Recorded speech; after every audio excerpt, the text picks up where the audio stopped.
হে যুবক ভাইয়েরা, আল্লাহকে ভয় করুন। ওই ভয়াবহ দিবসের কথা স্মরণ করুন যেদিন আপনার জীবনে সব সুখ ও আনন্দ বিলাসকে ধূলিসাৎ করে দেবে। সেই দিনের কথা স্মরণ করুন যেদিন আপনি হবে নির্জন কবরের একা বাসিন্দা।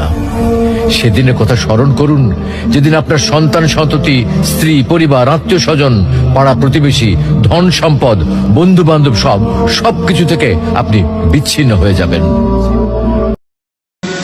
بسم الله الرحمن الرحيم والتين والزيتون وطور سينين وهذا البلد الأمين لقد خلقنا الإنسان في أحسن تقويم ثم رددناه أسفل سافلين إلا الذين آمنوا وعملوا الصالحات فلهم রমজানে একটা উমরা করলে কি ফজিলত জানেন? অন্য মাসে উমরা করলে শুধু সওয়াব পাবেন, আর রমজানে যদি কেউ উমরা করার সুযোগ পান, তৌফিক হয়, আল্লাহ তাআলা কখনো দেন, নিয়ত রাখেন আল্লাহ পয়সা দিলে করব, নিয়ত করা যাবে না? আমার এখন তৌফিক নাই, কিন্তু আল্লাহ দিলে আমি রমজানে উমরা করব, তাহলে নিয়ত করলে আল্লাহ তাআলা সওয়াব দিবেন ইনশাআল্লাহ। রমজানে উমরা করলে কি হবে? উমরাতুন ফি রমাদান তাআদিলু হাজ্জাত। আল্লাহ, আমরা গুনাহগার গো, আমরা গুনাহ করেছি, আমরা তো জানি না কেমনে তোমারে ডাকলে ক্ষমা দিবা।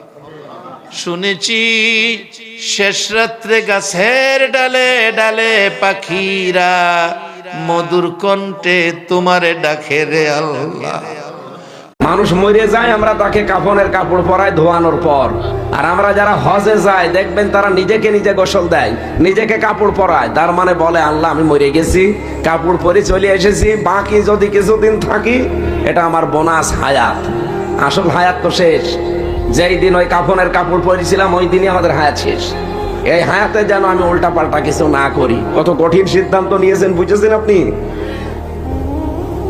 আল্লাহ বাংলার হাসিগুলোকে তুমি এই কথার উপরে অটুট থাকার তৌফিক দাও।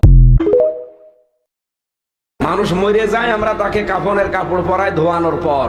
আর আমরা যারা হজে যায় দেখবেন তারা নিজেকে নিজে গোসল দেয়, নিজেকে কাপড় পরায়, তার মানে বলে আল্লাহ আমি মরে গেছি, কাপড় পরে চলে এসেছি, বাকি যদি কিছুদিন থাকি এটা আমার বোনাস হায়াত। আসল হায়াত তো শেষ। যেই দিন ওই কাফনের কাপড় পরেছিলাম ওই দিনই আমাদের হায়াত শেষ। এই হায়াতে যেন আমি উল্টা পাল্টা কিছু না করি। কত কঠিন সিদ্ধান্ত নিয়েছেন, বুঝেছেন আপনি? আল্লাহ বাংলার হাসিগুলোকে তুমি এই কথার উপরে অটুট থাকার তৌফিক দাও।